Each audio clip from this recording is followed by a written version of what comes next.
overcome these big weeks, is there a way to maybe break up the training so it does maybe for some people doesn't feel as much by maybe by adding variety into volume? I mean, any recommendation kind of keep it fresh and motivating do those volume weeks?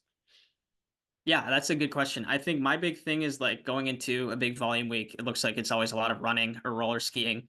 I think it's totally fine to kind of break out of that and do a little bit of cross training. And really anything that you enjoy doing that's a physical activity. So I know some of my athletes do like a little bit of paddling. A lot of my athletes like to bike, stuff like that. Is a good way to kind of break up those big volume periods. And then just from like day to day, depending on like your schedule, you can also do like part of the workout in the morning and then after work do a little bit more. Um, Something like that is what people have done in the past, and it's what I've done in the past, and seems to work pretty well. And then also in this volume week, since recovery becomes also limited, uh, what suggestion you would make if people have flexibility? How much time rest should they have between the morning workout and the afternoon workout? Yeah, if you have the ability to do two workouts in a day, if you do a workout at like 7 in the morning, I would probably wait at least until sometime in the later afternoon.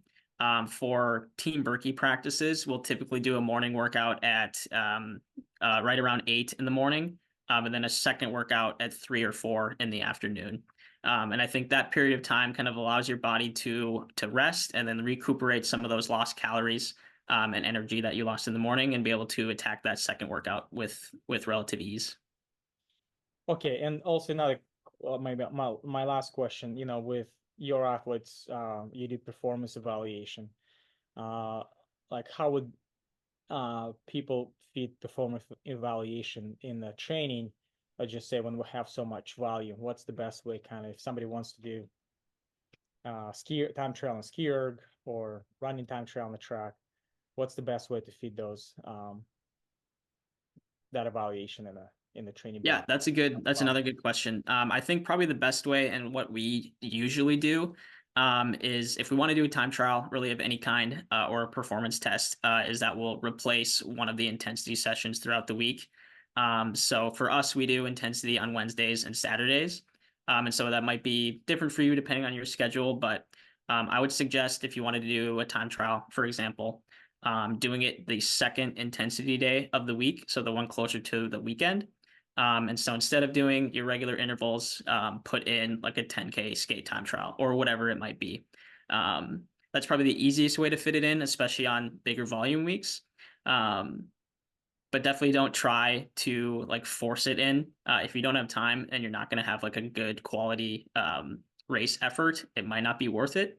But yeah, if you can definitely fit in your schedule, I would try for kind of later in the week, midweek interval session. Just replace it with that. And what about strength? Would that replace strength workout if someone want to do strength evaluation? Yeah, I would probably do the same thing. Also, I would do it on an intensity day too. So don't do like intervals one day and then the next day do like a strength evaluation. But if you have like a regular intensity session in the morning or something like that, and then strength in the afternoon, you could replace that strength session with a strength evaluation of some kind, whatever that might be. People watching this at home, feel free to reach out to me if you have questions or anything like that. I'd be happy to answer them. So thank you.